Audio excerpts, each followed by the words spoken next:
چھوٹی چھوٹی صورتیں ہیں جو بالخصوص 30 پارے میں آتی ہیں، یہ مشرکین مکہ کو جھنجھوڑنے کے لیے آئی تھی۔ ان کا پیغام نماز قائم کرنے کا نہیں ہوتا، ان کا پیغام روزہ رکھنے کا نہیں ہوتا، یہ زکوٰۃ دینے کا حکم نہیں دیتے ہیں، حج کرنے کا نہیں کہتے ہیں، لیکن یہ ان بنیادی باتوں کو جو اپنے سامنے رکھ کر یہ صورت نازل ہوئی ہے کہ جو اخلاقیات سے تعلق رکھتی ہے، جو ایمانیات سے تعلق رکھتی ہے، ٹھیک۔ اور بار بار اللہ رب العزت نے ان باتوں کی طرف جھنجھوڑا، جیسا کہ مسکین کو کھانا کھلانا، یتیم کا حق دینا، تکبر نہیں کرنا، تکبر کرنے والے کے حالات کیا ہوں گے، ٹھیک ہے، ایمان لانے والے جنت میں کیسے رہیں گے، ایمان کا انکار کرنے والوں کا جہنم میں کیا حال ہوگا، یہ باتیں بتاتی ہیں۔ تو یہ صورتیں چھوٹی ہوتی ہیں اور بنیادی کچھ باتیں لی ہوئی ہوتی ہیں اور بہت مختصر بھی ہوتی ہے، ٹھیک۔ آئیے اسی ایک سلسلے اور کڑی میں آج سورہ تکاثر جو قرآن کی 102 نمبر کی صورت ہے، جس میں 8 آیت ہے مکمل، میں آپ کے سامنے اس تعلق سے کچھ باتیں رکھنے کی کوشش کروں گا۔ اس صورت کے اندر اللہ رب العزت نے مال کے تعلق سے اور کثرت اموال یا کثرت دنیا کے لیے، جو دنیا کی زیادتی کے لیے انسان کوشش کرتا ہے، اس کی طرف بہت اچھے انداز سے اشارہ کیا ہے۔ اللہ رب العزت اس صورت میں فرماتا ہے، بسم اللہ الرحمن الرحیم، الہاکم التکاثر۔ اللہ فرماتا اور کہتا ہے زیادتی کی چاہت نے تمہیں غافل کر دیا۔ آگے فرمایا حتی زرتم المقابر، اس حد تک غافل رکھا زیادتی کی چاہت نے کہ تم اپنی خبروں میں پہنچ گئے، موت آ گئی تم کو۔ کلا سوف تعلمون، آگے اللہ فرماتا ہے ہرگز نہیں، تم عنقریب معلوم کر لو گے۔ آگے فرمایا ثم کلا سوف تعلمون، کہ اللہ فرماتا ہے ہرگز نہیں، پھر تمہیں جلد ہی اس چیز کا علم ہو جائے گا۔ کلا لو تعلمون علم الیقین، اور ہرگز نہیں تم یقینی طور سے اس چیز کو جان لو گے۔ لترون الجحیم، تو تم بے شک تم جہنم دیکھ لو گے۔ ثم لترونها عین الیقین، اور تم اسے اپنی یقینی آنکھوں سے دیکھ لو گے۔ ثم لتسألن یومئذ عن النعیم، اور اس روز تم سے ضرور بھی ضرور اللہ کی عطا کردہ نعمتوں کے تعلق سے سوال کیا جانے والا ہے۔ تو یہ مختصر سا ترجمہ تھا، آئیے اس کی تفسیر دیکھتے ہیں۔ تفسیر اپنے اندر بڑی گہرائی رکھتی ہے۔ الہاکم التکاثر، تکاثر یہ کثرت سے لفظ آتا ہے، اسی لفظ کوثر آتا ہے، زیادتی، کثرت۔ الہاکم التکاثر، زیادتی کی چاہت نے تمہیں غافل کر دیا۔ کیا زیادتی؟ مال کی زیادتی، اولاد کی زیادتی، لڑکے مجھے زیادہ ہو، لڑکیاں زیادہ ہو، اولاد زیادہ ہو، یا اسی طرح خاندان کی زیادتی، یہ ہمارا خاندان بہت بڑا ہو، طاقت کی زیادتی، مرد زیادہ ہو ہمارے خاندان کے اندر، کھیتی باڑی کی زیادتی کہ میرے پاس خوب کھیتی باڑی، خوب زمینات ہیں۔ تو اس میں ہر قسم کی زیادتی، ایسی کثرت کہ جس کثرت کو حاصل کرنے کے لیے انسان دین سے غافل ہو جاتا ہے، فرائض سے غافل ہو جاتا ہے، احکامات سے غافل ہو جاتا ہے، حلال حرام سے غافل ہو جاتا ہے، یہ وہ کثرت ہے۔ اگر اللہ نے کسی کو اولاد کی کثرت دی ہے، جس کی کثرت کے باوجود وہ اللہ کی اطاعت فرمانبرداری کرتا ہے، تو یہ کثرت تو خیر ہے۔ کسی کو اللہ نے خوب مال دیا ہے اور وہ اللہ کو یاد کرتا ہے اور نمازوں کا پابند ہے اور زکوٰۃ دیتا ہے اور تمام فرائض پہ عمل کرتا ہے، تو یہ تو خیر ہے۔ لیکن یہ وہ زیادتی ہے جس کو کمانے کے لیے میں دین کو داؤ پہ لگاتا ہوں۔ الہاکم التکاثر، کہ زیادتی کی چاہت نے تمہیں غافل کر دیا۔ اب یہاں ہر قسم کی زیادتیاں آپ یاد رکھ لیجیے، دو بھی ایسی زیادتی جو دنیا کے لیے انسان کرتا ہے، جس کی کثرت کے لیے انسان آخرت کو بھلا بیٹھتا ہے، دین کو بھلا بیٹھتا ہے، فرائض کو بھلا بیٹھتا ہے۔ جس طرح سے ہم لوگ تجارت کرتے ہیں، بزنس کرتے ہیں، اچھی بات ہے، سنت بھی ہے، کرنا بھی چاہیے، بڑے فائدے ہیں اس کے۔ لیکن اگر ایسی تجارت کرتے جس میں ہم نمازیں نہیں پڑھتے، یا ٹائم کہاں ملتا ہے، اتنی بزنس ہے، اتنا کسٹمر ہے، اتنے لوگ آ رہے ہیں، کیسے نماز پڑھوں گا میں؟ تو یہ ہے وہ کثرت کی چاہت جس نے غافل کیا۔ کھیتی باڑی اللہ نے دے رکھی ہے، اس میں اتنے مشغول ہو گیا انسان، اتنا مشغول ہو گیا کہ کوئی نماز نہیں، کوئی روزہ نہیں، کچھ نہیں، بس وہ کرنا اس لیے کہ مال اچھا آئے گا تو خوب کماؤں گا۔ یہ برباد کرنے والی زیادتی ہے۔ خوب اولاد مجھے چاہیے انسان کو، خوب لڑکوں کی خواہش کرتا ہے اور اس کے لیے بہرحال سب کچھ کر رہا ہے، خوب طاقت کی خواہش کر رہا ہے، اس کے لیے سب کچھ کر رہا ہے، دنیا کی ہر چیز کی کثرت اسے چاہیے، گاڑیاں چاہیے، مال چاہیے، بنگلے چاہیے، دولت چاہیے، اولاد چاہیے، اور اس کی کثرت کے لیے وہ آخرت کو بھلا بیٹھا ہے، آخرت کو یاد نہیں رکھتا۔ مرد اور عورتیں دونوں شامل ہیں۔ کسی خاتون کو زیورات چاہیے، اس کو کثرت چاہت ہے اس کو کہ مجھے فلاں چاہیے، اس کے لیے وہ اپنے شوہر کو مناتی ہے کہ حرام کماؤ، اس لیے کہ وہ چاہیے ہمیں۔ جس نے حرام حلال کی تمیز سے غافل کر دیا، یہ کثرت ہلاکت کا باعث ہے۔ تو کہا الہاکم التکاثر، کہ کثرت کی چاہت نے تمہیں غافل کر دیا، اور اللہ رب العزت نے ایک زبردست ایسا خاکہ کھینچا، اس کو تھوڑا سمجھیے، حتی زرتم المقابر، ایسی حقیقت بیان کی 2 آیتوں میں کہ ایسا تم غافل ہوئے کثرت کی چاہت میں، حتی زرتم المقابر، کہ تم اب خبر میں پہنچنے والے، لوگ لے جا رہے تم کو، مطلب کثرت میں ایسا انسان مشغول ہوا، ایسا مشغول ہوا کہ بس کاندھوں پر جب لوگوں کا آیا تب اس کے ہوش آئے کہ میں کہاں تھا، فرشتے دکھ گئے، منظر دکھ رہے غائب کے، تب اس کو ہوش آ رہا ہے کیا میں نے پوری دنیا برباد کر دیا، میں نے اپنی دنیا، تب ہوش آ رہا ہے۔ تو ایسی حقیقت اللہ نے کیجیے جس کو انتہا نہیں یاد رکھی۔ ایسے ہی ہوتا ہے، گناہگار اپنی غفلت میں پھنس کر گناہ میں مر جاتا ہے۔ کثرت کی چاہت ایسا غافل کرتی ہے انسان کو کہ اللہ نے ایسا حتی زرتم المقابر کہ اب تم خبر میں پہنچ گئے، مطلب اتنا لگے کثرت میں، ایسی کثرت چاہیے کہ ایسے غافل ہوئے دین سے اور ایسے لگے دنیا میں کہ کثرت مل جائے کہ بس موت نے ہی آنکھیں کھولی اور ہوش آیا، کیا کر بیٹھا ہوں۔ یہ حقیقت کو سمجھیے، یہ تھوڑا سا مشکل جاتا ہے، لیکن اس کو میں دنیا کی مثالوں سے اس کو سمجھانے کی کوشش کرتا ہوں۔ ایسا کیسا ہو سکتا ہے انسان اتنا غافل ہو کے اور مر جائے، ہے نا؟ ہم کو کہیں نہ کہیں تو آخرت یاد آئیں گی، اور کیا اتنی جلدی موت آ جائیں گے؟ ابھی تو 60-70 سال کی زندگی جینا ہے، کبھی جوانی میں کر لیتا ہوں تھوڑے گناہ، تھوڑی معصیتیں، تھوڑے احکامات توڑ دوں گا، آخر وقت میں خوب عبادتیں کر لوں گا، اللہ کو راضی کر لوں گا اور پھر چلے جاؤں گا۔ ایسا سوچتا ہے نا انسان۔ اب دیکھیے زندگی کیسے گزرتی ہے۔ ہم سب تمام لوگ جو بیٹھے ہیں یہاں، جو سن رہے ہیں، اپنے زندگی کا پہلا وہ لمحہ یاد کیجئے جو آپ کے ذہن میں آج ہو۔ سب سے فرسٹ ڈے میرے کو یاد ہے، میرے بچپن کا 2.5 سال کا میں تب تھا، تو ایک واقعہ مجھے یاد آ رہا کہ فلاں ہے۔ کسی کو یاد آ رہا ہوں گا، مجھے تو اتنا چھوٹا یاد نہیں ہے، لیکن میں جب 3 سال کا تھا تو ایک میرے کو واقعہ یاد آ رہا، میں ایسا ہوا تھا، فلاں ہوا تھا، یہاں گیا تھا، ہوا تھا، ہوتا نا، یاد آتا ہے انسان۔ سب سے پہلا واقعات کی جو ذہن میں آ رہا ہے، اور اس واقعے سے زندگی کے اس عمر کو کمپیئر کیجئے، کتنے دن گزرے۔ اب بولیں گے یار ایسا لگ رہا اب بھی بس کل ہی یہ واقعہ ہوا تھا، ہے نا؟ ہوتا ہے، ارے شاید پرسوں کی بات تھی یار، یہ ایسا ہوا تھا۔ سوچیے تھوڑا سا اس لمحے کو سوچیے اور آج کی زندگی کو سوچیے۔ 20 سال، 22 سال، 25 سال، 30 سال، 35 سال، 40 سال، 50 سال، 60 سال کی زندگیاں جن کی ہے، وہ پہلا لمحہ یاد کیجیے اور اس لمحے سے لے کر زندگی کا آج کا جو آپ کی زندگی ہے اس کو کمپیئر کر لیجیے، کتنا وقت گزرا۔ آپ بولیں گے ایسا لگ رہا چند لمحے ہی گزرے، ہے نا؟ بالکل بالکل آپ اس کو سوچ سکتے ہیں۔ کسی نے ایڈمیشن لیا کہ میں 3 سال کا گریجویشن کرتا ہوں، وہ سوچتا 3 سال کا گریجویشن، وہ 3 سال کو ایک طرف رکھیے اور جب پاس آؤٹ ہوتے آپ اس کو یاد کیجیے، آپ کو لگتا ہے 3 پنے سرے سے اوراق پلٹے، 1 2 ختم ہو گیا زندگی، ٹائم ختم ہو گیا، ارے ہو گیا۔ 4 سال کا انجینئرنگ کر رہا ہوں، ارے اتنا لمبا، ارے ختم ہو گیا۔ 5.5 سال کا MBBS کر رہا ہوں، ارے ختم ہو گیا، ہے نا؟ کچھ لوگ پوسٹ گریجویٹ کرتے ہیں، جو پوسٹ گریجویشن جنرلی 1 سال یا 2 سال کے ہوتے ہیں، کچھ لیکن پوسٹ گریجویشن 3 سال کے آتے ہیں۔ 3 سال کون کھپا رہا؟ وہ 3 سال کا پہلا دن یاد کیجیے اور تیسرے سال کا رزلٹ یاد کیجیے، آپ بولے اتنا ہی لمحہ بس ایسا یوں ہوا اور یوں ختم۔ تو زندگی کا پہلا لمحہ یاد کیجیے اور آج کی عمر آپ کی یاد کیجیے اور سوچیے آپ کو کیا لگ رہا کتنی آپ نے زندگی جی۔ آپ کو لگے گا بس ایسے ہی ہوا، اور اس لمحے کو یاد رکھیے جب آپ یہ سن رہے ہیں، اور موت کے وقت کبھی یہ لمحہ یاد آتا تب یاد کرنا۔ آپ بولیں گے ارے پھر اتنا ہی وقت بس ایسے ہی لگا کہ کچھ دن گزرے اور بس میں ایسا تھا، بچہ تھا، جوان ہوا، اسکول میں تھا، کالج گیا، کمایا، شادی ہوئی اور بس بچے بڑے ہو گئے، اب میں مر رہا ہوں۔ اس کو کچھ بھی اس کے علاوہ یاد نہیں آنے والا، وہ 60 سال 70 سال سب ایسی ہوا میں اڑ جانے والے۔ تو یہ حقیقت ہے زندگی، یہ گزرتے گزرتے گزرتی اس کا ایک دم جو ہے اس کی ڈور کٹ جاتی ہے، اس کا طاقت ٹوٹ جاتا ہے اچانک چلتے چلتے۔ اور انسان جب ٹوٹتا، جب ہوش آتا کیا ہوا، ورنہ جب تک ہاتھ میں انسان کو بڑا ہوتا ہے۔ کچھ لوگ ہوتے ہیں جو مختلف کام کرتے ہیں، مثال ایک چھوٹی سی مثال ڈور پکڑنے کی، آپ پتنگ کبھی اڑائے ہوں گے، پتنگ کو جب اڑاتے ہو بڑی بھاری ہوتی ہو، جب ہوا چلتی ہے بہت بھاری دکھتی ہے، آپ کو لگتا ہے یہ ڈور کبھی ٹوٹنے والی نہیں، لیکن ایک چھوٹے سے جھٹکے سے ٹوٹ کر جاتی ہو کہ ایک دم آدمی کا دل کیسا بڑھ جاتا ہے اچانک، جو ٹوٹ کے کٹ کے چلے گئی یا ٹوٹ کے نکل گئی۔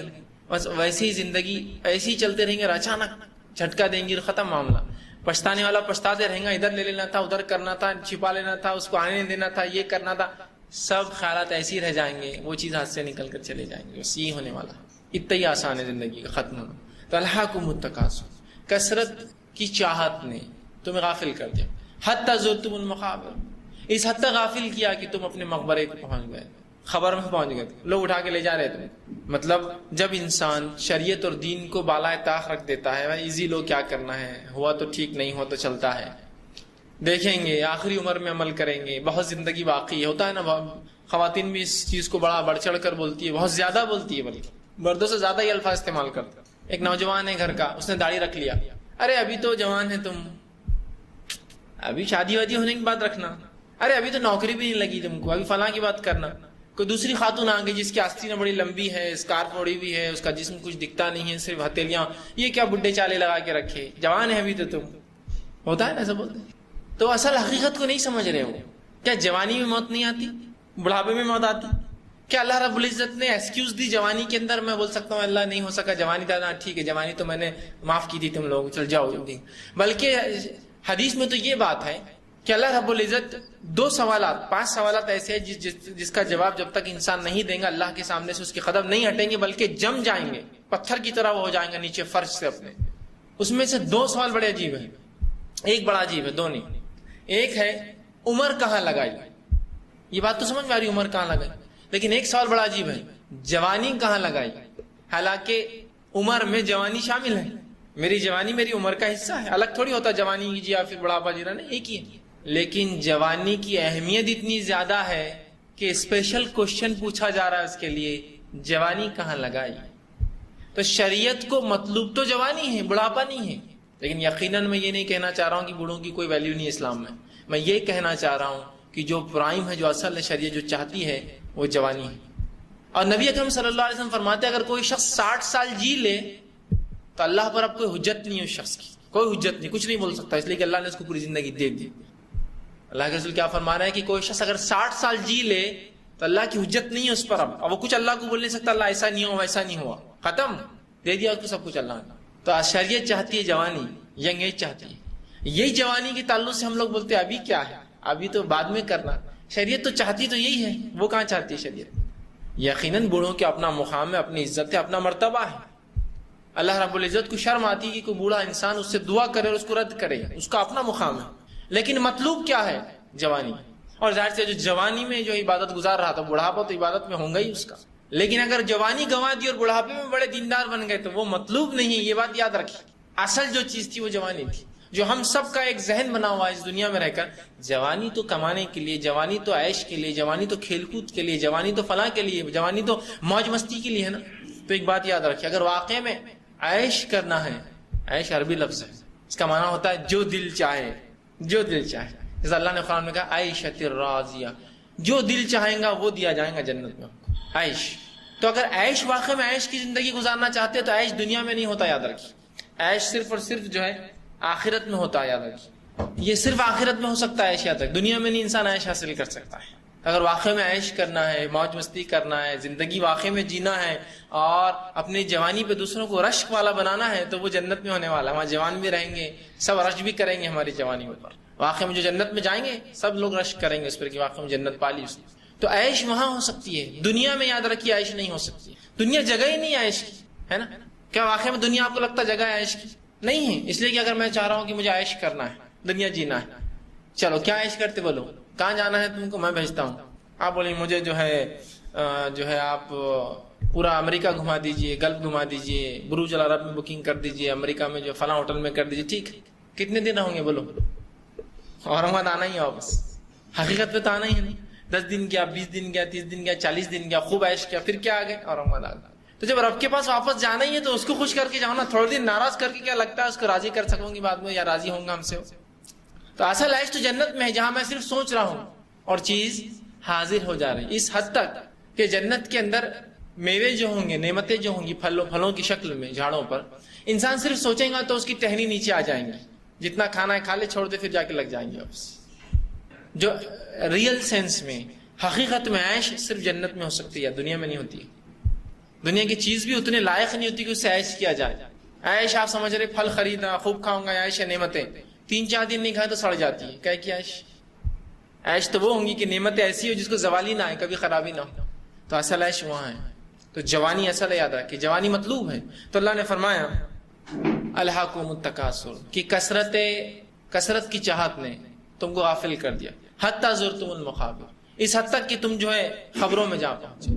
آگے اللہ فرماتا ہے، اور یاد رکھیے یہاں ہر قسم کی مال کی یاد رکھیے. اور یہ غفلت ایسی ہی ہے، انسان موت کے قریب چل جاتا ہے. چاہے مثال کے طور پر لیجیے مال، انسان مال کے لیے سب کچھ کرتا ہے، رشتے توڑتا ہے، ناطے توڑتا ہے، دوست احباب چھوڑ دیتا ہے، محلہ چھوڑ دیتا ہے، ماں باپ چھوڑ دیتا ہے، سب کچھ چھوڑ دیتا ہے. وقت آئے تو بھی بچوں کو انسان چھوڑ دیتا پیسوں کے لیے.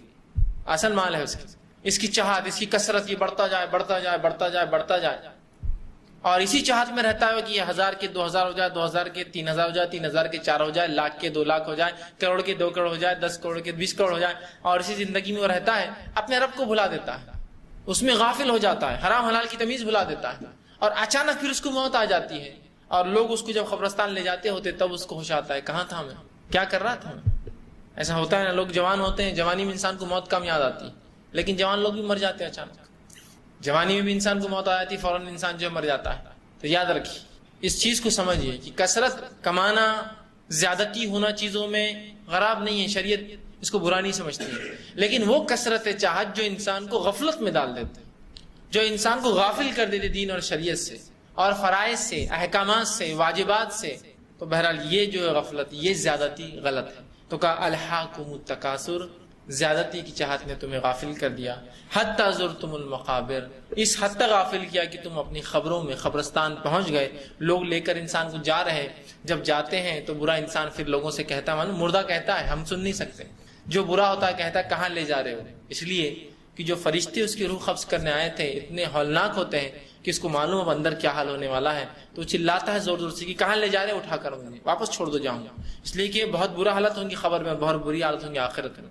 جبکہ نیک انسان ہوتا ہے، جب اس کو لوگ لے کر چلتے ہیں تو وہ کہتا ہے جلدی چلو، اتنی دیر کیوں کر رہے ہو، اس لیے کہ جو چیز اس کی روح نکالتے وقت اسے خوشخبریاں دی گئی ہے اس سے خوش رہتا ہے، وہ کہتا جلدی لے کر چلو، دیر مت کرو مجھے دفنانے کے اندر۔ اور برا انسان چلاتا ہے کہ کہاں لے جا رہے، اٹھا کر مجھے چھوڑ دو، یہیں مجھے مت دفناؤ۔ تو بس اللہ نے وہی کہا کہ کثرت مال، اولاد، دنیا کی کثرت نے ایسا غافل کیا کہ بس اب تم خبر پہنچ رہے ہو، لوگ کندھے پہ اٹھا کر لے جا رہے ہیں، کلا سوف تعلمون۔ اب آئیے اس حقیقت کی طرف جس کو ہم بھلا بیٹھے تھے، جس کے بارے میں کبھی کبھار تو ہم کو یقین بھی نہیں تھا ایسا ہوگا، کیا واقعی میں جنت میں جائیں گے نیک لوگ؟ پتہ نہیں یار، اب ہے تو بس ٹھیک ہے مان لو۔ کیا واقعی میں جہنم ہے کوئی چیز؟ نہیں، تو ڈرانے کے لیے کچھ تو بھی ہے، سب بچوں کو ڈراتے یہ مت کرو نہیں تو بڈھا آئیں گا، فلاں مت کرو تو لکڑی سے ماریں گے، ڈراتے ہیں کہ حقیقت نہیں ہے۔ اللہ رحمان اور رحیم ہے، یہ کوئی مسئلہ نہیں، آرام سے ہم رہیں گے۔ جہنم پہ پیش کیے سوائے کوئی چارہ نہیں ہے ہمارا، یاد رکھیے، یہ بات کو یاد رکھ لیجیے۔ یہ صورت اسی کی طرف متوجہ کر رہی ہے۔ اللہ کلا سوف، ہرگز نہیں، تم عنقریب معلوم کر لو گے۔ انکار کر رہے تھے تم آخرت کا، انکار کر رہے تھے تم جہنم کا، انکار کر رہے تھے تم جنت کا۔ اب آپ کہیں گے میں نے کبھی، مسلمان کبھی انکار کرتا ہے کہ جنت جہنم کا؟ نہیں، انکار ہر بار یہ نہیں ہوتا کہ میں کہوں میں نہیں ایمان لاتا ہوں جنت پہ اور جہنم پہ، نہیں، یہ تو کفر ہے۔ انکار تو یہ بھی ہے، کئی قسمیں ہوتی ہے۔ ایک تو یہ کہ آپ نے مجھے 1000 روپیہ دیا اور آپ کو میں نے کہا 1 مہینے بعد لے لیجیے، آپ آئے، میں نے کہا نہیں دینا ہے، کیا کرتے کر لو، جاؤ، انکار ہے۔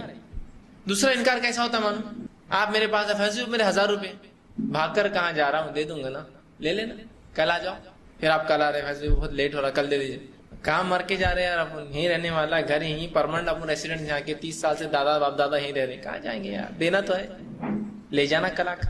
پھر آپ کا فیصلہ بھائی وہ میرے 1000 روپے، کیا تم تو یار پیچھے ہی پڑ گئے، ارے دوں گا نا، کہاں بھاگ کے جا رہا ہوں، جاؤ بعد میں، ایک ہفتے بعد، پھر آپ ہفتے بھر بعد آئے فیصلے وہ 1000، کیا یار تم پیچھے ہی پڑ جاتے، بس یہ 1000 کیا دے دی تم نے، احسان کر دیا، اس کے لاکھ روپے ادھارے انہیں آج تک نہیں آیا، تم کو شرم نہیں آتی 1000 کے لیے بار بار آ رہے، جاؤ بعد میں پہنچا دوں گا۔ پھر آپ آئے 1 مہینہ دو 1000 روپے، ارے یار دے دیں گے نا، کہاں جا رہے یار، میں نہیں دیا تو گاڑی لے کے چل جانا بعد میں، جاؤ۔ اس کے تھوڑے دن بعد آپ بولتے جان دو فیصلے سے نہیں لیں گے پیسے، چھوڑ دو، صدقہ گیا سمجھ لو یار، چھوڑو، کرتے نا ایسا، یہ بھی انکار ہے، یہ بھی انکار ہے۔ تو سرے سے یہ نہیں بول رہا ہے مجھے کہ میں ایمان نہیں لاتا ہوں جہنم اور جنت پر، یا مجھے یقین نہیں، انکار یہ بھی ہے کہ میں کبھی ان اعمال کی طرف لپکتا نہیں ہوں جو جنت میں لے جاتے ہیں، انکار یہ بھی ہے کہ میں کبھی ان اعمال کو کرنے سے ڈرتا نہیں ہوں جو جہنم میں لے جاتے ہیں، یہ بھی انکار ہے۔ اڑ کر میں تکبر کر رہا ہوں، ارے تکبر جہنم میں جاتا ہے، کیا ہوتا دیکھا جائے گا، یہ بھی انکار ہے۔ میں منہ سے نہیں بول رہا ہوں میں انکار کرتا ہوں جہنم کا، لیکن میرا اعمال چھلکتا ہے، میں انکار کرتا ہوں آخرت کا، لوگوں کو دھوکہ دے رہا ہوں کھل کر، ارے بھائی دھوکہ دے رہے ہو، شرم کرو، دیکھا جائے گا یار، چلیں گے، یہ بھی انکار ہے کہ تم ان اعمال سے نہیں ڈرتے ہو جن کے کرنے سے جہنم جاتے ہو، ان اعمال کے کرنے کی طرف رغبت نہیں پاتے ہو جو اعمال جنت کی خوشخبریاں سناتے ہیں، یہ بھی انکار ہے آخرت کا۔ تو کہا ہرگز نہیں، تم کیا سمجھ رہے ہو، اس آخرت کو انکار کر کے بچ جاؤ گے؟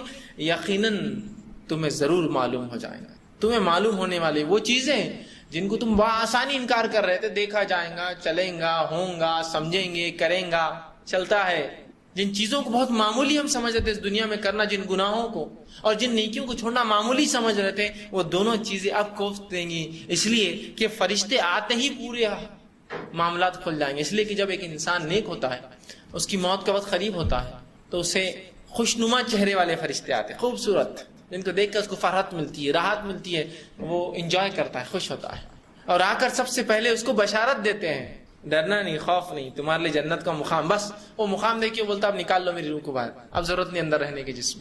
جیسا ایک انسان آپریشن کے لیے کبھی جو لوگ گئے ہوں گے یا جو آپریشن تھیٹر میں کبھی کسی پیشنٹ کے ساتھ رہے ہوں گے، تو ڈاکٹر جب آپریٹ کرتا ہے تو اس سے پہلے پیشنٹ کو سمجھاتا ہے کچھ نہیں ہوتا، یہ چھری تیز رہتی ہے لیکن کچھ نہیں ہوتا، انجیکشن دیں گے صرف اتنا حصہ سنوں گا، ایکسپلینیشن دیتا ہے. وہ سن کر انسان خوش ہو جاتا ہے.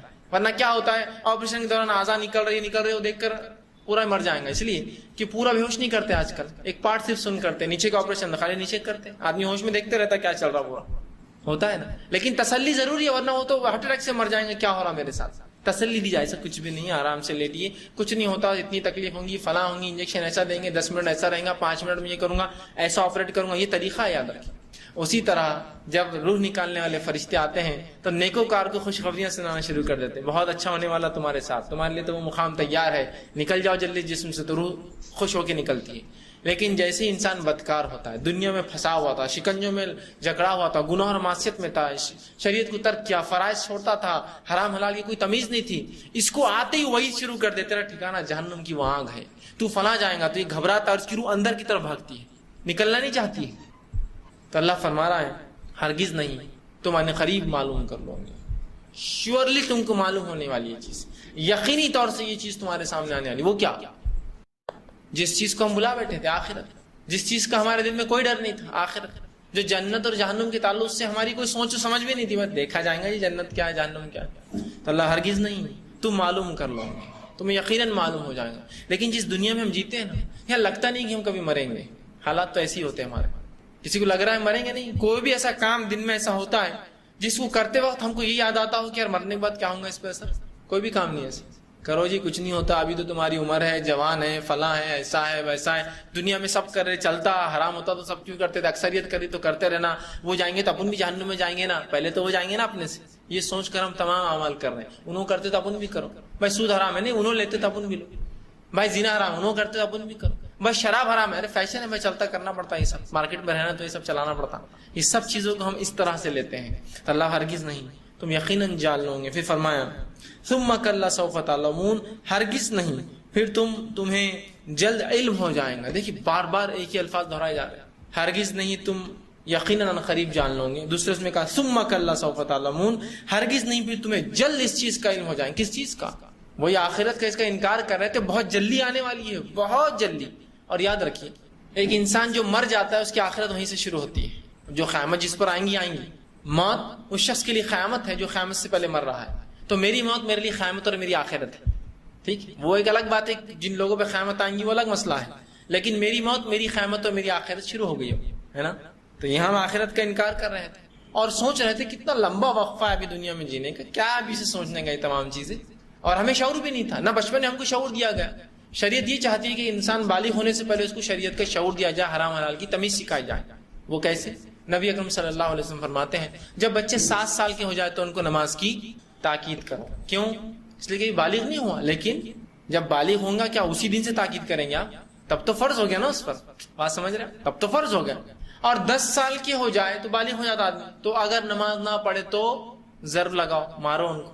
شریعت دیجیے بہت رحم دل، ایک دم انسانوں کے لیے شفقت والی شریعت ہے. یہ ربی جو ہے محبت کرتا ہے، اس کی ایک صفت ہی ودود ہے نا. یہ محبت کرتا ہے اپنی مخلوق سے جس اس نے پیدا کی، لیکن اس کے اپنے اصول بھی ہے، اس کا اپنا طریقہ ہے. وہ اصول سے ہٹ کر وہ کام بھی نہیں کرتا. ٹھیک، تو اگر اس شریعت میں یہ کہا جائے ضرب لگاؤ، مطلب بہت اہم چیز ہے. پری پلان کرو. بچوں پر روزے کب فرض ہوتے ہیں؟ جب نماز فرض ہوتی ہے. تو روزوں کی تیاری کب کرائیں گے؟ 10 سال جب بالغ ہو اس دن نہیں، ان کے بالغ ہونے سے پہلے ان کو روزے رکھوائیں گے تاکہ وہ 5 10 15 20 روزے رکھتے رہے، اور جب بالغ ہو جائے پورے روزے رکھیں گے. ایسا کیسے ہوگا کہ بچہ 10 سال تک آپ روزے نہ رکھا اور ایک دن 10واں سال آ جائے اور آپ کہے پورے روزے رکھنا ہو؟ بولیں گے تو مر جاؤں گا، میرے کو عادت ہی نہیں. سمجھے آپ؟ تیاری کیجیے، پری پلاننگ. 3 سال پہلے سے نماز کی تاکید کیجیے. 7 سال میں 10 سال میں فرض ہوگی تو مارو. سمجھ رہے آپ؟ تو شریعت یہ چاہتی پہلے سے پلاننگ ہو، ہر چیز کی پہلے سے تیاری ہو. اور آخرت کی تیاری کے لیے دنیا میں ہم آئے ہیں. یہ دنیا آخرت کی کھیتی ہے، یہاں جو لگائیں گے اس کا بدلہ آخرت میں ملے گا. آخرت کی ایک اچھی مثال دیتا ہوں. ایک جزیرہ ہوتا ہے، جزیرہ. اس جزیرے کا اصول یہ ہوتا ہے کہ اس جزیرے پہ ایک بادشاہ چنا جاتا ہے جو نوجوان ہوتا ہے، ایک دم ینگ، اور اس کو 1 سال کے لیے بادشاہ بنایا جاتا ہے. اور جو وہ کہتا ہے اس کی اطاعت کی جاتی ہے، جو کھائے جو پیے جو چاہے کرے. 1 سال کے بعد وہ بادشاہ اپنی صدارت سے معزول ہو جاتا ہے، اپنی بادشاہت ختم کر دی جاتی ہے، اور اس کو ایک دوسرے جزیرے بھیج دیا جاتا ہے. ٹھیک ہے. اب وہ کیا حال ہوگا؟ وہ جزیرے پہ کوئی بغیر آباد جزیرہ ہے جس پہ جانور چھوڑ دیا جاتا ہے، وہ اس کا حال. پھر ایک نیا بادشاہ چن لیا تھا سال بھر کے لیے، وہ اس جو ہے علاقے کا رواج تھا. کئی نوجوان آئے، بادشاہ بنے، خوشی سے آتے سب کہ ہم بنیں گے ہم بنیں گے. بادشاہ بنائے جاتے، جزیرے پہ ڈال دیے جاتے. ایک بڑا ہوشیار اور ذہین نوجوان تھا. ایک بار اس سے کہا گیا کہ آپ بادشاہ بن جاؤ. اس نے کہا ٹھیک ہے مجھے بادشاہ بنا دو. جب وہ بادشاہ بن گیا، بادشاہ بنتے ہی اس نے پہلا کام کیا معلوم؟ کہا کہ مجھے اس جزیرے پہ لے کے چلو جس جزیرے کے اوپر تم سب کو چھوڑتے لے جا کے 1 سال بعد، کیونکہ وہ میرا انجام ہے. لوگوں نے کہا ٹھیک. یہ ویسا بادشاہ نہیں تھا جو عیش عشرت میں لگ گیا، حکم سنانا شروع کر دیا، سونے چاندی میں مست ہو گیا. نہیں، ہوشیار تھا. کہا اس جب وہ جزیرے پہ لے گئے تو دیکھا کہ وہ جزیرہ غیر آباد ہے، جنگل ہے، اور اس میں جو جانور ہے اور تمام کے تمام اس سے پہلے کے لوگ مرے پڑے ہیں، سب کی کھوپڑیاں ہڈیاں مطلب سب مر چکے ہیں، کوئی زندہ نہیں تھا. اس نے کہا ٹھیک ہے واپس لے چلو میرے جزیرے پہ. اب چونکہ یہ بادشاہ تھا، کہا اس جزیرے کی پوری صفائی کٹائی کر دی جائے، پورا صاف کرو. پورا جزیرہ صاف کر دیا گیا. اس میں گارڈن بنایا جائے. اچھا، اس میں گارڈن بنانا شروع ہو گیا. اس میں محلات تعمیر کرو، محلات تعمیر کیے گئے. سب ہو گیا. 1 سال میں اس نے یہاں رہتے ادھر کا پوری پلاننگ کر لیا. جب 1 سال ہوا اور کہا کہ اب تم کہاں سے جانا ہے تو کہا ٹھیک ہے چھوڑ دو لے جا کر. جب اسے لے جایا گیا وہاں تو وہاں آرام سے محل بنا ہوا تھا اس کا، ایک اچھی زندگی جیا اس نے، اور پھر مر گیا.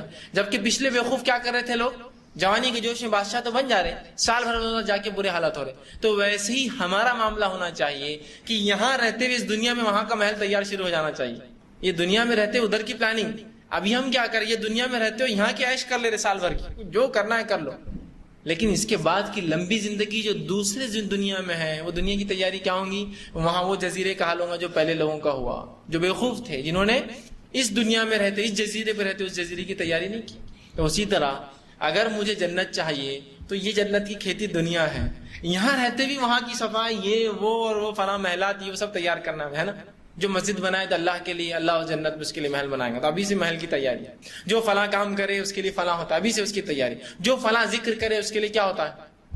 ابراہیم علیہ السلام نے اللہ کے رسول سے کیا وصیت کی جب آپ معراج گئے تو کہا اے اللہ کے رسول صلی اللہ علیہ وسلم اپنی امت سے وصیت کرنا. یہ ابراہیم علیہ السلام کی نصیحت تھی اللہ کے رسول کو جو آپ نے وہاں کی آسمان پہ کہا کہ ابراہیم علیہ السلام کی طرف سے اپنی امت کو وصیت کرنا کہ جنت چٹیل میدان ہے، خالی رہتی جنت، اس میں کچھ ہے ہی نہیں لگا ہوا. کہ اللہ کا ذکر کرنے سے اس میں کیا ہوتا ہے، ایک پودا آ جاتا ہے، ایک جھاڑ لگ جاتا ہے. اللہ کا ذکر کرنے سے گارڈن تیار ہو رہا ادھر، فلاں کام کرنے سے محلات تیار ہو رہے ادھر، یہ کرنے سے فلاں چیز تیار ہو رہی. جو برائی سے بچے اس کے لیے فلاں ہے، جو غصہ ہوتے ہوئے جو غصے کو پی جائے اس کے لیے فلاں ہے، جنت ہے. جو صبر کرے کسی مصیبت کے اوپر اس کے بدلہ سوائے جنت کچھ نہیں. کوئی اپنا حق ہوتے ہوئے بھی حق لینے سے اس کو پتا فتنہ ہوگا، حق چھوڑ دے تو کہا جنت کے بیچ میں جو ہے اس کو ایک محل ملے گا. تو تیاری یہیں کرنا ہے، یہیں سے پریپریشن کرنا ہے وہاں کی. اور جب یہاں سے دنیا ختم ہو، آنکھیں بند ہو، اور جب وہاں آنکھیں کھلتی، یہاں بند ہوتی ہے وہاں شٹر کھل جاتا ہے. معاملہ ایسی ہے، زندگی ختم نہیں ہوتی ہے. ہم سمجھتے ہیں ختم نہیں، زندگی کنٹینیو رہتی ہے. یہاں سے جائیں گے، مریں گے، مرتے اٹھ گئے وہاں. برزخ کی زندگی ختم ہوئی تو آخرت میں اٹھ گئے، آخرت ختم ہوئی جنت جہنم میں چلے گئے. ختم نہیں ہو رہا، سلسلہ چالو ہے. تو یہاں آنکھ بند ہو تو جہاں آنکھ کھلے وہاں پہلے سے محل تیار تھا. اور فرشتے خوش ہو آپ کے آنے سے. ہاں فرشتوں کو خبر رہتی ہے، اچھے لوگوں کی فرشتوں کو بہت نالج رہتی ہے. جس طرح سے ہم لیتے نا کس کے پاس مال ڈالا ہے، کس کے پاس فلاں کے، فرشتے بھی بہت پوچھ گچھ کرتے رہتے ہیں کون آدمی اچھا، کس نے آج نے کیا کیا، تم نے کس کیا مال لایا، اس نے کیا کر رہا تھا. وہ مشہور ہو جاتا ہے آدمی. تو ایک انسان دنیا میں مشہور اور محبوب ہونے سے پہلے آسمانوں میں ہو جاتا ہو، اس کے بعد دنیا میں محبت آتی ہے، معلوم تو وہاں مشہور رہتا ہو. تو جیسے ہی وہ مرتا ہے تو اچھے فرشتے آتے ہیں، اچھے لوگ آئیے ویلکم، تو وہ خوش ہو کے نکلتا ہے. برا رہتا ڈر کے کھینچتا ہے. جب اچھا آدمی اوپر جاتا ہے تو پہلے آسمان کے فرشتے کہتے ہیں ویلکم اے اچھی روح، خیر آئے، مقدم ہے تمہارا، آؤ. دروازے کھول دیے جاتے ہیں. جب برا انسان لے جایا جاتا ہے تو آسمان کے پہلے آسمان فرشتے بولتے ہیں یہ مغضوب روح ہے، غلیظ روح ہے کوئی، کیونکہ اس کو جو کفن پہنا جاتا ہے اتنا بدبودار سڑا ہوا ہوتا ہے کہ آسمانوں میں اس کی بدبو آتی ہے. کہتے ہیں اس کا انٹری نہیں ہے، پہلے آسمان پہ انٹری نہیں. اسے اٹھا کر پہلے آسمان سے زمین پر پھینک دیتے ہیں.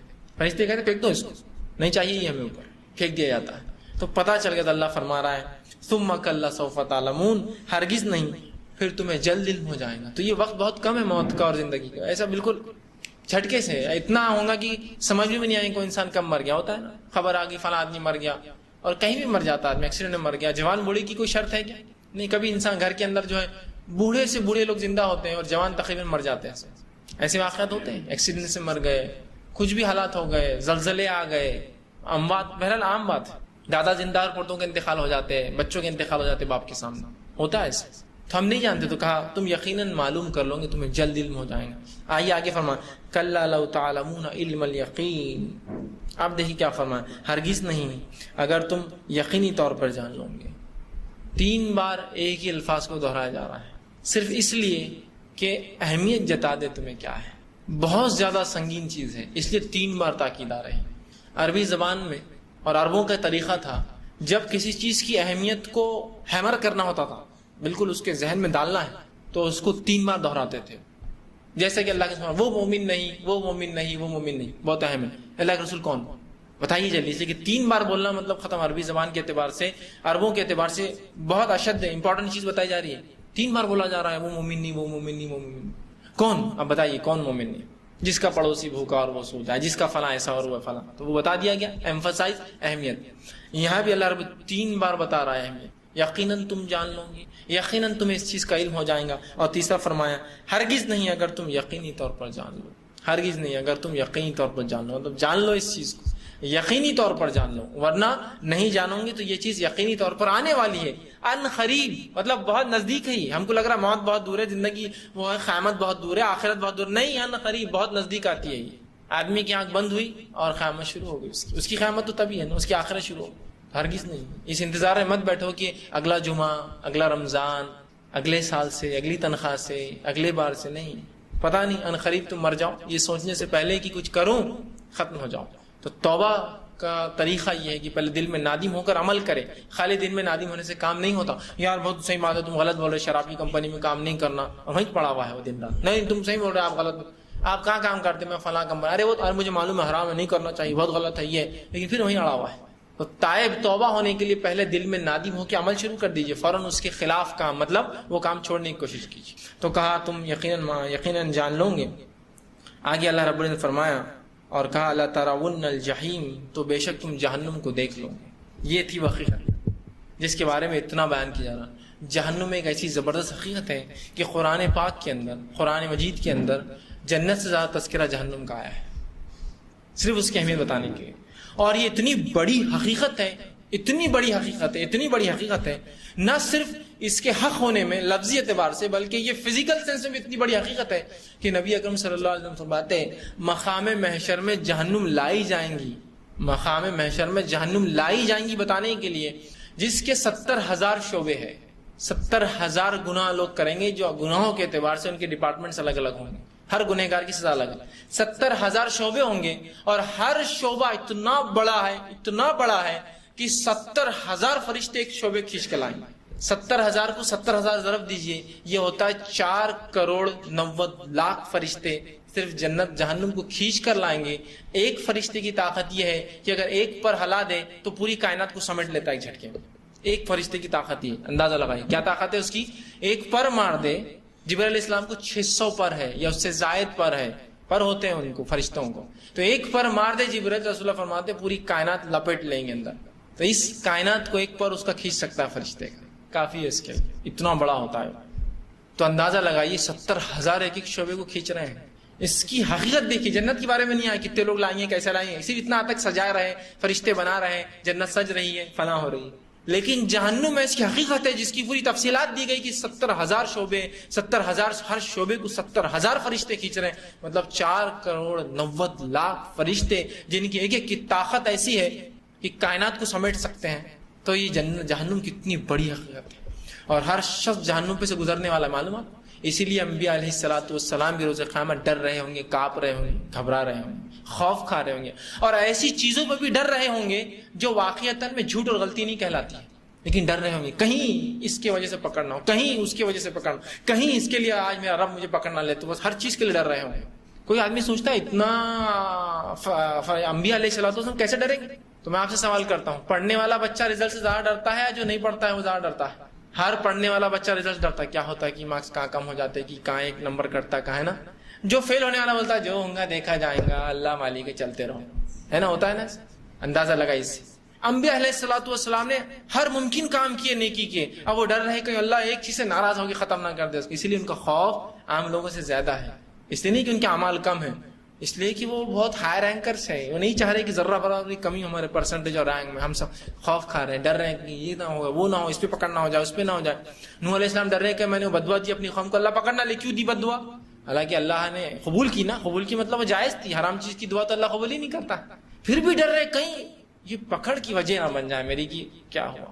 ابراہیم علیہ السلام نے توریہ کیا، 3 بار باتوں کو ایسا پیش کیا کہ لگنے میں جھوٹ لگی لوگوں کو، جھوٹ نہیں تھا لیکن توریہ بولتے ہیں اس کو عربی زبان میں، مطلب ایسے بات کرنا گھما کر کہ سامنے والا کچھ الگ معنی سمجھے، آپ کا معنی کچھ الگ ہو. جیسا کہ بتوں کو توڑ دیا اور بڑے بت کے گلے میں لٹکا دیا ہتھیار، اور جب پوچھا گیا کس نے توڑا تو کہا بڑے سے پوچھ لو، ہو سکتا غصہ اس کو آیا ہو، کیا میرے کو کیا پتا. گھما دیا باتوں، ایسا پیش کیا کہ سامنے والے کو سمجھ میں تو آ رہا ہے اس نے لیکن بول نہیں رہا لفظ، ڈر رہا ہے کہ یہ اللہ یہ توریہ نہ پکڑ لے میرا. حالانکہ وہ حکمتن تھا، جائز تھا، رب نے وہ حکمت دی تھی. آپ ڈر رہے کہیں اس میں میری پکڑ نہ ہو جائے، خوف کھا رہے ہیں اس چیز سے. سمجھ رہے ہیں بات کو؟ تو یہاں انبیاء علیہ الصلوۃ والسلام بھی ڈر رہے ہیں. تو جہنم اتنی بڑی ہے تو کہا لَتَرَوُنَّ الْجَحِیمَ، تم یقیناً جہنم کو دیکھ لو، یقیناً دیکھوں گے جہنم. اور ہر شخص اللہ کے رسول کی حدیث کے مطابق جہنم پر پیش کیا جائیں گے. معلوم یہ الگ بات ہے کہ پھر جو جنتی ہوں گے ہٹا لیے جائیں گے، جہنم دیکھیں گے تو سب. ایک تو خبر میں بھی دیکھیں گے، نبی اکرم صلی اللہ علیہ وسلم فرماتے ہیں خبر میں جب انسان کو لٹا دیا جائے گا، بد انسان کو جہنم کے بستر پہ، نیک انسان کو آرام دہ بستر پر، تو ایک دروازہ کھلیں گا نیک انسان کو اور جہنم بتائے جائیں گے اور کہا جائے گا یہ وہ ٹھکانہ ہے جس سے تیرے رب نے تجھے بچا لیا. وہ بند کر دی جائیں گی کھڑکی، دوسری کھولی جائیں گے، فرمایا یہ وہ ٹھکانہ ہے جو تیرے رب نے تیرے لیے رکھا. وہ کہیں گے اللہ آخرت کو جلدی قائم کر تاکہ وہاں پہنچ جاؤں، اور مجھے تھوڑی سی مہلت اور رشتہ داروں کو جا کے بتا دیتا ہوں کیا ملا مجھے. اللہ کہ نہیں، سو جاؤ، فرشتے کہیں سو جاؤ. بد انسان کو جب لٹایا جائے گا جہنم کے بستر پر تو ایک کھڑکی کھولی جائیں گی اور اسے جنت بتایا جائیں گے اور کہا جائے گا یہ تھا جس سے تو محروم کر دیا گیا. اور دوسری کھڑکی کھولی جائیں گے، کہیں یہ ہے تیرا ٹھکانہ، کہیں گے اللہ قیامت تو کبھی قائم مت کر کیوں تم وہاں جانے والا ہوں. اس نے دعا کریں گے اللہ سے، اندازہ لگا. تو کہا تم یقیناً جہنم پر پیش، ہر شخص جہنم پر پیش کیا جانے والا ہے. اور نبی اکرم صلی اللہ علیہ وسلم بات کو ایسا سمجھا اور کہا اللہ جب تک رحم اور فضل نہ کرے کوئی جنت میں نہیں جائیں گا. آپ سے پوچھا کہ اللہ کے رسول کیا آپ بھی؟ تو کہا میں بھی جنت میں جب تک نہیں جاؤں گا جب تک کہ میرا رب مجھ پہ فضل اور رحم نہ کرے. تو پتہ چلا کوئی شخص اپنے اعمال کی بنیاد پہ جنت میں نہیں جاتا، لیکن اعمال وجہ بنتے اللہ کی فضل اور رحم کے لیے. یہ بات بھی جان لیجیے، میں کچھ نہیں کروں گا اللہ آخر میں خوش ہو جائیں گا، یہ نہیں ہو سکتا. یہ وجہ بنتے اللہ کی فضل اور رحم. تو کہا تم جہنم کو ضرور دیکھ لو گے. ثم لترونها عین الیقین. اب دیکھیے کیا فرمایا، اور تم اسے یقینی آنکھوں سے دیکھ لو گے. اب یقینی آنکھیں کیا رہتی ہیں؟ میں نے امریکہ کا سفر کیا، میں اورنگ آباد شہر میں آیا آج سے 50 سال پہلے. سمجھ لیجیے آج تو یہ آسان ہے، 50 سال پہلے جب میڈیا نہیں تھا. اور میں آپ کو کہہ رہا ہوں دیکھو امریکہ میں ایسی بڑی بڑی بلڈنگیں رہتی. کتنے مالے کی؟ ہمارے شہر میں 2 مالے کی بلڈنگ بہت بڑی ہوتی تھی. اچھا 2 مالے کی نہیں، 100 کی بلڈنگ رہ سکتی. کیا 2 کو بنانے میں اتنی مشکل ہوتی ہے، وہ گر جا رہا اس کا گھر فلاں ہو رہا ہے، اس کو سمجھ میں نہیں آتا اس لیے کہ اس نے دیکھا نہیں. اچھا اگر دیکھ بھی لیا تو 100 بلڈنگ، اچھا 100 مالے کیا؟ تو وہ کیسا تصور کرتا ہے یہ میرا گھر، اب یہ گھر کو 100 بار بڑھا دو، اچھا وہاں تک جائیں گے. لیکن اس کو امریکہ جانا ہوا کسی دن تب وہ بولتا ہے اب مجھے سمجھ میں آیا 100 مالے کی بلڈنگ کس کو بولتے ہیں. یقینی آنکھیں، مطلب کسی چیز کو سن رہے ہیں، جہنم سن رہے ہیں، جنت سن رہے ہیں، آخرت سن رہے ہیں. اب یقینی طور سے دیکھیں گے اس کو. لوگ فرشتے دیکھیں گے، جنت دیکھی جا رہی ہے، جہنم دیکھی جا رہی ہے. ٹھیک، تو یقینی آنکھوں سے دیکھنے کی مراد یہ ہے فزیکل سینس میں اب تم دیکھو گے جہنم، یقینی طور سے اب دیکھو گے. اب یہ نہیں کہ تم سن رہے تھے اتنے دنوں سے جنت اور جہنم ہے، اب دیکھو اس چیز کو اور دیکھو کس سے محروم کی جاتے اور کس میں داخلہ ملتا ہے. تو دکھایا جا رہا ہے. تو کہا تم یقینی آنکھوں سے اب بالکل شیور دیکھو گے تم کیا ہو رہا ہے تمہارے ساتھ، کیا ہونے والا ہے تمہارا انجام. تو کہا اللہ رب العزت نے ثم لترونها عین الیقین، اپنی یقینی آنکھوں سے آج جہنم کو دیکھو. تو اللہ رب العزت سے ہمیشہ جہنم سے پناہ مانگنا چاہیے. یاد رکھیے. اور اللہ کے رسول صلی اللہ علیہ وسلم کی دعائیں بھی دیکھیے. آپ پہلے جہنم سے پناہ مانگتے اور بعد میں جنت کا سوال کرتے تھے، یا پہلے جنت کا سوال کرتے تھے آخر میں جہنم سے پناہ. بڑی اہم چیز ہے. اور دونوں ساتھ ساتھ آتا حدیث کے اندر کہ اللہ میں جنت کا سوال کرتا ہوں، جہنم سے آزادی چاہتا ہوں، ہے نا. اللہم اسألک الجنۃ ونعوذ بک من النار. یہ ہم دعا کر رہے ہیں ربنا آتنا فی الدنیا حسنۃ وفی الآخرۃ حسنۃ وقنا عذاب النار. ہر بات تذکرہ نار کا آتا ہے. کئی جگہ تو جنت کا تذکرہ نہیں آئے گا سوال کا، لیکن جہنم سے بچنے کا تذکرہ برابر آتا ہے. یہ بہت سخت چیز ہے. تو کہا تم اسے دیکھ لو گے اور یقینی آنکھوں سے دیکھ لو گے. اب یہ وہ نہیں ہے کہ انبیاء آ کر ڈرا رہے ہیں کہ جنت جہنم ہے، قرآن بول رہا ہے جہنم میں نہیں. اب دیکھو اس کو آنکھوں سے، فزیکل سینس میں دیکھو، ڈرو اس سے. تو یہ بہت ہولناک چیز ہے، یاد رکھیے، اس سے ہمیشہ پناہ مانگنا چاہیے. ثم لتسألن یومئذ عن النعیم. اور اس روز ضرور بھی ضرور تم اپنی نعمتوں کے تعلق سے پوچھے جاؤ گے. کوشنیبل ہو، سوال کیا جائے گا نعمتوں کے تعلق سے. نعمتیں کیا ہوتی ہیں؟ اگر نعمتوں کا سوال اگر میں کروں اپنے آپ سے اور اس سماج سے، تو ہم اتنے ناشکرے لوگ ہیں کہ ہم کہیں گے میرے پاس کیا نعمت ہے، اس کے پاس نعمت ہے، وہ بولیں گا میرے پاس کیا نعمت ہے، اس کے پاس نعمت ہے، وہ بولیں گا اس کے پاس، میرے پاس کیا نعمت ہے، اس کے پاس نعمت ہے. اور یہ تمام جو اشارے ہوں گے صرف مال و دولت، روپیہ پیسہ اور اولاد کے اوپر ہوں گے. زمین جائیداد، اس کی زمین دیکھو نا 2 ایکڑ ہے، میں تو 1 ایکڑ والا، اس کے پاس نعمت ہے. وہ بولیں گا میرے پاس کیا 200 ہے، اس کے وہ بولیں گا میرے پاس 200 کا 2000 ہے. ہم بہت ناشکرے لوگ ہیں. ہم نعمتیں کیا ہے اس کو سمجھ نہیں رہے. اگر نعمتوں کو سمجھ لیں تو بہت آسانی ہوں گی. آئیے ایک واقعہ سنیے. نبی اکرم صلی اللہ علیہ وسلم نے جب صحابہ کو بتایا کہ سبحان اللہ کی کیا فائدے، الحمدللہ کیا فائدے، اللہ اکبر کے کیا فائدے، ذکر و اذکار کے اللہ کے چھوٹے موٹے کیا فائدے ہیں، تو صحابہ نے کہا اللہ کے رسول ہم تو ایسے کتنے ذکر کر لیتے، پھر نام عمل کیا زبردست ہو جائیں گا ہمارا. مطلب سبحان اللہ بولتی تو فلاں ہو جاتا ہے، لا الہ الا اللہ ایک پڑھنے میں رکھا جائے اور تمام کائنات ایک میں، تو لا الہ الا اللہ کو پڑھنا جھک جائیں گا. تو کتنی بار بولتے ہیں ماشاء اللہ لا الہ الا اللہ، ہے نا. اور سبحان اللہ و بحمدہ و سبحان اللہ العظیم، یہ اللہ الفاظ رسول اللہ فرماتے ہیں کہ 2 کلمے ایسے جو ہونٹوں پر ہلکے ہیں میزان میں بڑے بھاری ہے. سبحان اللہ و بحمدہ و سبحان اللہ العظیم بخاری کی آخری روایت ہے. ہم پڑھ رہے ہیں، صحابہ نے کہا کیا ہے؟ اللہ کے رسول نے فرمایا اگر اللہ نے یہ تمام اذکار کو ایک جگہ رکھ دیا اور ایک نعمت اپنی جو تمہیں دی تھی گنوا دی تو وہ پلڑا ہلکا ہو جائے گا. ایک نعمت جو دی تھی، ایک نعمت معلوم. تو نعمت صرف مال و دولت، روپیہ پیسہ، زمین جائیداد، اولاد نہیں ہوتی ہے. صحت دی اللہ نے، پوچھے جاؤں گے کیا کیا؟ صحت دی تھی نا، اچھی صحت دی تھی، چلتے پھرتے تھے. دیکھو معذور بھی پیدا کیے تھے میں نے کتنے، تمہارا بھائی معذور تھا، فلاں معذور تھا، یہ معذور تھا، تم صحت مند ہوئے تھے. صحت دی تھی، کیا کیا؟ نعمت. نعمت ہے نا، صحت نعمت نہیں ہے؟ جب چھین جائیں گی تو پتہ چلے گا کتنی بڑی نعمت تھی. اگر کسی کا احساس نہیں ہے اس کا، ہر کسی کو تم ضرور بھی ضرور نعمتوں کے تعلق سے پوچھے جاؤں گے. آئیے نبی اکرم صلی اللہ علیہ وسلم واقعہ سنیے. آپ ایک مرتبہ بہت تیز دھوپ، گرمیوں کے دن تھے، تیز دھوپ تھی، اور عموماً عرب علاقوں کا ٹیمپریچر بہت زیادہ ہوتا ہے، تقریباً 55 سے لے کر 60 کے بیچ میں ڈگری ہوتا ہے. یاد رکھیے ڈگری سینٹی گریڈ ہمارے اعتبار سے ہندوستان میں جو چلتا ہے، ٹھیک. 55 سے لے کر 60 بولے تو بہت زیادہ ہوتا ہے. یہاں 40-45 میں حالت کیا ہوتی ہے وہ آج محسوس اس لیے نہیں ہوتا ہے کہ گاڑیاں ہیں اور ایسی گاڑیاں، ایسی گھر، سب ایسی ہے تو محسوس نہیں ہوتا ہے. لیکن اگر آپ ریگستان نکل جاؤ اور اس پر ہیومیڈیٹی نہیں ہوتی، وہاں کی دھوپ چٹکتی ہے، ہیومیڈیٹی نہیں ہوتی، اس میں پانی کے بخارات نہیں ہوتے ہیں، اس لیے وہ چٹک مارتی ہے. ایسی لگتی ہے کہ بالکل کالا کر دے جسم کا. 2 گھنٹے آپ باہر گھومے تو چٹک مارتی ہے. اس دھوپ کے اندر اکثر لوگ جو ہے اپنے گھروں کے اندر، مکانوں میں اور جو جھاڑوں کے نیچے آرام کرتے تھے. نبی اکرم صلی اللہ علیہ وسلم ایک بھری دوپہر دھوپ کے اندر باہر نکلے. جب نکل کر چلنے لگے دیکھا سامنے سے ابوبکر آ رہے ہیں، تو کہا ابوبکر، وہ ابوبکر صدیق رضی اللہ عنہ کا اللہ کے رسول، کس چیز نے آپ کو اس تپتی ہوئی دھوپ میں باہر نکلنے پہ مجبور کیا؟ تو کہا تمہیں کس چیز نے مجبور کیا کہ اس تپتی ہوئی دھوپ میں تم سڑک پر آؤ؟ تو کہا اللہ کے رسول سچ کہتا ہوں صرف بھوک کی شدت نے مجھے باہر نکال دیا. کھانے کو گھر میں کچھ نہیں تھا، بھوکا تھا تو باہر نکلا کچھ مل جائے. یہ ابتدائی دور تھا مدینے کا. بھوک کی شدت نے مجھے باہر نکالا ہے. تو کہا قسم ذات کی اس کے ہاتھ محمد کی جان ہے، اسی وجہ سے میں بھی باہر آیا ہوں. کہا چلو کچھ ڈھونڈتے ہیں. دونوں مل کر آگے نکلے تو عمر ابن خطاب دکھے. کہا عمر کیسے کیا باہر آنا ہوا؟ تو کہا آپ لوگ کیسے کیا باہر آنا؟ تو کہا بس بھوک کی شدت نے باہر لایا. کہا بس میں بھی اسی لیے باہر آیا ہوں، کھانا نہیں ہے کچھ کھانے کو، بھوک کی وجہ سے باہر سڑک پہ آیا ہوں. کہا چلو ڈھونڈتے. چلو تینوں مل کر نکلے. ابو ایوب انصاری رضی اللہ عنہ اپنے باغ میں کھیتی کر رہے تھے، جھاڑوں کو پانی دے رہے تھے، کھجور کے جھاڑ. سلام کیا، بڑے خوش ہوئے کہ اللہ کے رسول آئیے، ویلکم، استقبال، اہلا وسہلا. ابوبکر صدیق بھی ساتھ ہیں، عمر ابن خطاب، تینوں کو بلایا. کہا کیسے کیا آنا ہو؟ تو کہا بھوک نے نکال دیا باہر. تو کہا بھوک کوئی بات نہیں. فوراً ایک کچا خوشہ توڑ کر لائے، اللہ کے رسول کے سامنے رکھا. فوراً گئے بیوی سے کہا ایک بکری ذبح کرو اور جلدی سے لا کر جو ہے اللہ کے رسول اور دونوں جو ہے صاحبین آئے ہیں، ابوبکر صدیق، عمر ابن خطاب. فوراً لاؤ. بیوی نے فوراً پکایا، کھایا. جب اللہ کے رسول کھا رہے تھے تو کھاتے کھاتے کہا تم لوگ ضرور اس نعمت کے تعلق سے پوچھے جاؤں گے، اس نعمت کے تعلق سے تم ضرور پوچھے جاؤں گے. کیا نعمت تھی وہ؟ کھانا. پوچھے جاؤں گے تم اس کے تعلق سے. اب اس نعمت کا بھی ہم کہاں شکر ادا کرتے؟ کیا حالت ہے ہم سب کو پتا ہے. اگر میں کھا رہا ہوں تو میں بولتا ہوں یہ کھانا کیا ہے، ویسا کھانا ہونا تھا، وہ اسٹینڈرڈ کھانا ہے. کھا تو رہا ہے تو زندہ ہے نا، شکر ادا کر. یہ نعمت ہے. وہاں رسول اللہ بھوکے نکل رہے ہیں، ابوبکر بھوکے نکل رہے ہیں، عمر بھوکے آئے ہوئے، تینوں کھانا ڈھونڈ رہے ہیں، کچھ مل جائے باہر دھوپ کے اندر تپتی ہوئی. نعمت ہے، شکر ادا کر کہ کھانے کو مل رہا ہے.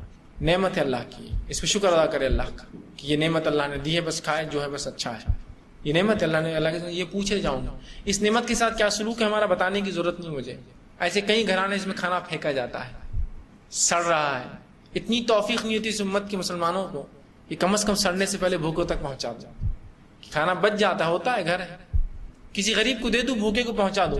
سڑنے جیسے کون دے گا، کون نکالے گا، کس کی جھنجھٹ، کس کی جھک جھک، پھینکا جاتا ہے. کئی لوگوں کے تو حالات یہ ہے ناشکری کی کہ جن کھانوں سے وہ کھاتے ہیں، سمجھو بریڈ کھا رہے ہیں، دستر پہ بیٹھے، پلیٹ میں کچھ خراب لگا ہوا ہے تو اس بریڈ سے صاف کر کے پھینکتے ہیں. ارے وہ کھانے کی چیز ہے، آپ کپڑے سے پوچھتے، کاغذ سے پوچھتے اس چیز کو. روٹی اور بریڈ صاف کرنے کے لیے نہیں ہوتے پلیٹ. سمجھے آپ؟ اس حد تک ناشکری بڑھ جاتی ہے کہ کھانے کا پھینکنا سمجھ میں نہیں آتا. چائے یا کافی کسی نے لائی، اس سے ملائی جم گئی تو جس ٹوسٹ سے یا جس بسکٹ سے کھا رہے اس بسکٹ سے ملائی نکال کے بسکٹ کے ساتھ پھینکتے ہیں. سبحان اللہ، کیا ناشکری ہے. نبی اکرم صلی اللہ علیہ وسلم فرماتے ہیں اگر کھانے کی دستر پہ کھا رہے ہیں اور کچھ گر جائے، اگر گندگی میں نہ گرا تو اٹھا کے کھا لے. شیطان کے لیے مت چھوڑ اس کو. نوالا گر گیا، کھا لو اٹھا کے، صاف ہے. یہ توڑ کے پھینک دو، اتنا خراب ہے، باقی کھا لو. شیطان کے لیے مت چھوڑو اس کو. لیکن آج کی دنیا میں کھانے کو ضائع کرنا یہ فیشن ہے. اور اگر کوئی دستر پہ چن کر کھائے تو لوگ بولتے ہیں غریب دکھ رہا، پہلی بار ہوٹل میں آیا لگتا، اٹھا کے کھا رہا نیچے. اس لیے کہ 2 روٹی چھوڑے بغیر کیسا اپن کھانا کھا کے اٹھیں گے؟ کیا بولیں گا ویٹر کی، کہتا گھٹیا لوگ آئے تو 2 روٹی چھوڑے نہیں، پورا صاف کر کے گئے.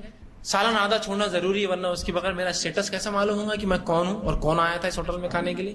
آپ کی عزت آپ کے مال دولت پیسے روپے جسم سے نہیں ہوتی. یہ وہ لوگ کرتے ہیں جو دنیا میں کوئی مقام نہیں رکھتے. مقام رکھنے والے لوگ جانتے ہیں کہ اس کا کیا مرتبہ ہے. آپ جتنے مالداروں سے ملیے، ان کی تاریخ پڑھیے، ان کی زندگیاں پڑھیے، آپ پائیں گے کہ وہ لوگ ویسے نہیں تھے جیسے دوسرے لوگ ہوتے ہیں. ان کی زندگی الگ ہی ہوتی ہے، اس لیے کہ انہوں نے محنت کی تھی، کمایا تھا، تو ہر چیز کی ان کو احساس ہوتا ہے. مالدار لوگوں کو دیکھیے، دنیا میں بڑے مالدار ہوئے، باپ دادا سے جائیداد ملی وہ نہیں، جو خود بنے اپنی زندگی ان سے پوچھیے، آج بھی ان کی زندگی میں وہ عام زندگی جیتے ہیں. غربت والے ایسا دیکھ کر آپ بولیں گے یار یہ کون ہے فلاں. اس لیے کہ وہ کہتے بڑے محنت سے میں نے کمایا، چھوٹی سی کمپنی ڈالی، پہلی گاڑی فلاں کی، یہ ہوا، پھر فلاں ہوا، پھر یہ ہوا، پھر وہ ہوا، آج میں دنیا کی سب سے بڑی کار کا مالک ہوں، لیکن میری زندگی بڑی. تو آپ وہ چھوٹے چھوٹے لوگوں کا احساس کرتے آپ اس کو پائیں گے. غریبوں کی مدد کرتے اس کو پائیں، اس کو احساس ہے اپنی زندگی کا. جن کو مل گیا ان کا معاملہ الگ ہوتا ہے، وہ سٹے جوئے میں لگا رہے، لاکھوں کروڑوں عیش کر رہے. جس نے کمایا وہ جانتا ہے اس کی اہمیت کیا ہے. نعمت ہے تو پوچھوں گی تو میں اتنا ہی منگاؤں گا، بچ جائے تو کیا کروں؟ پیک کر کے دو مجھے. بھائی ہمارے ہوٹل میں پیک کرنے کا طریقہ نہیں ہے، تو مجھے وعدہ کرو کہ یہ کسی انسان کو کھانے میں جائیں گا، پھینکوں گے نہیں. پھینکوں گا تو میں اٹھا کے لے جاؤں گا.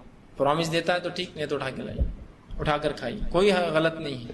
غلط ان کے لیے ہو سکتا ہے جنہوں نے ایک اپنا معیار بنا لیا جینے کا، جو معیار شریعت کے اعتبار سے بھی نہیں ہے اور دنیا میں اعتبار سے بھی اس کا کوئی فائدہ نہیں. گھٹیا معیار ہے، سڑا ہوا معیار ہے، دکھاوے کا معیار ہے. ٹھیک ہے، تو نعمت ہے کھانا، رزق، فائدہ اٹھائیے اس کا. جب بھوک لگے کھائیے، اللہ کا شکر ادا کیجیے، ناشکری مت کیجیے، کفر مت کیجیے. نعمت صحت دی اللہ نے، صحت کا صحیح استعمال کیجیے. صحت کا کیا استعمال ہو سکتا ہے؟ صحیح جگہ میرا جسم لگے، میری توانائیاں لگے، میری طاقتیں لگے، میری خوبیاں لگے، میری صلاحیتیں لگے. اللہ نے یار مجھے تو صحیح جسم نہیں دیا. آپ جسم والوں کی بات کر رہے، میرے تو اعضاء کمزور ہے، میرا ہاتھ ایک ٹوٹا ہوا ہے، پیر میں کو نہیں ہے. کوئی بات نہیں، تو اس کو دیکھ جس کے دونوں ہاتھ پیر نہیں، دیکھو ایک ہاتھ اور ایک پیر خراب ہے تیرا سر. نہیں بھائی میرے تو چاروں ہاتھ پیر خراب ہے، میرے لیے کیا مثال ہوگی؟ تو اس کو دیکھ جس کو ہاتھ پیر بھی نہیں، اس کو عقل بھی نہیں. تو عقل تو دیا نا اللہ نے، ہاتھ پیر نہیں تو کیا ہو، وہ تو پاگل ہے. ہاتھ پیر بھی ہے لیکن بھاگتے رہتا، سڑکوں پر ننگا رہتا ہے. الحمدللہ میرے کو ہاتھ پیر نہیں لیکن عقل ہے، جس سے میں سوچتا ہوں، سمجھتا ہوں، شرم ہے، حیا ہے، تقویٰ ہے، دینداری سمجھتا ہوں، ذکر و اذکار کر سکتا ہوں. الحمدللہ بہت اچھا، بچ گیا میں، ہے نا. کوئی کہے وہ تو پاگل ہے. اب میرا بچہ تو پاگل ہے، میں خدا، میرا کیا مسئلہ ہے؟ میرے سے کون ہے؟ میں کس نعمت کا شکر ادا کروں؟ تو پاگل ہے. اللہ نے تیرے کو ایسے ماں باپ سے پیدا کیا جو تیرے کو پال رہے تھے، کو چھوڑے نہیں. یہ نعمت ہے تیرے لیے. چھوڑ دے تو لے سڑکوں پر، تو الحمدللہ بہت اچھی بات ہے کہ یہ پاگل کم از کم ایسے ماں باپ کے گھر پیدا ہوا جس کو پال رہے، سنبھال رہے. اب میری تو بھائی صحت بہت کمزور ہو گئی، میں تو فلاں ہو گیا. اکثر ہوتا ہے، ذرا سی بیماریوں میں انسان پریشان ہے، رونا رو رہے ہیں. ایک واقعہ سناتا ہوں. عبد الرحمن العریفی نے اس واقعے کو جو ہے زندگی سے لطف اٹھائی، انجوائے یور لائف، ان کی کتاب، اس میں لکھا ہے، بڑی بہترین کتاب ہے، کوشش کریں کہ آپ ضرور پڑھیں. اسلامی اخلاق اور پرسنالٹی ڈیولپمنٹ کے اوپر بڑی بہترین شاہکار کتاب ہے. زندگی سے لطف اٹھائیں، لیٹس انجوائے یور لائف. بہرحال اس میں انہوں نے ایک واقعہ نقل کیا کہ ایک انسان آیا اور ان کے پاس بڑی گزارشات کرنے لگا اور بڑی عجیب، مطلب رسوائی، مطلب بالکل زندگی سے اوب گیا، ایسی باتیں کرنے لگا اور کہنے لگا کہ میرا بچہ بیمار ہے شیخ. وہ خطیب بھی ہے. بہرحال بہت سے لوگ جو سعودی عرب میں رہے وہ جانتے ہیں، ان کے خطبے ہوتے ہیں بہت سے مقامات پر. عبد الرحمن العریفی، شیخ میرا بچہ بڑا بیمار ہے، دعا کیجیے. کہا میں دعا کروں گا. کہا بڑا پریشان ہے شیخ. کہا میں دعا کروں گا. پھر کبھی ملا تو وہی رونا. انہوں نے کہا کتنے دن سے رو رہے ہو تم صرف ایک بچے کی بیماری پر؟ ہاں صرف ایک، ٹھیک ہے. کہا کہ اللہ سے دعا کروں گا. نہیں اس کی بیماری بہت زیادہ ہے. تو کہا چلو اگر مر جائے تو اللہ اس کو ذریعہ بنائے گا تمہارے جنت میں جانے. تو کہا شیخ وہ چھوٹا نہیں، چھوٹے بچے اگر مر جائے بالغ ہونے سے پہلے تو والدین کے لیے وہ وجہ بنتے جنت میں جانے کے، معلوم. تو کہا بچہ چھوٹا نہیں ہے میرا. تو کہا کتنا بڑا؟ تو کہا 17 سال کا. تو کہا اللہ تم کو صبر دے. پھر اس کی بیماری ایسی تھی کہ اس کا علاج نہیں تھا، وہ مرنے والا تھا. کہا اللہ تم کو صبر دے. لیکن بس وہ اسی میں پریشان تھا. مقصد یہ تھا ان کا بتانے کا کہ ایک چیز کو لے کر تم دوسری چیزیں نعمتیں چھوڑ دے رہے ہو اللہ کی جو اللہ نے دی ہے. ایک بیمار بچہ ٹھیک ہے، باقی بچے تو صحت مند ہے نا تمہارے، لیکن انسان پڑ جاتا ہے. انہوں نے کہا اس کے بالمقابل ہمارے ایک دوست تھے ڈاکٹر عبداللہ، وہ بھی سعودی عرب میں کچھ کام کرتے تھے. انہوں نے کہا ایک بار میرا ڈاکٹر عبداللہ کے پاس جانا ہوا، ان سے ملاقات ہوئی، تھوڑے سے رنجیدہ تھے، گھر بکھرا ہوا تھا، گھر میں کھلونے پڑے تھے، دھول لگی ہوئی تھی، سائیکل کھڑی تھی بہت دھول زدہ ہو گئی تھی، کمرے میں کچھ کپڑے تھے جو بچی کی شادی کے لیے خریدے، دھول کھا رہے تھے، صوفہ بستر خراب تھا. پھر بھی عبداللہ صاحب سے میری ملاقات ہوئی تو خوش تھے، تھوڑے رنجیدہ تھے لیکن خوش تھے، مطلب ناراض نہیں تھے، کمپلیننگ نیچر نہیں تھا.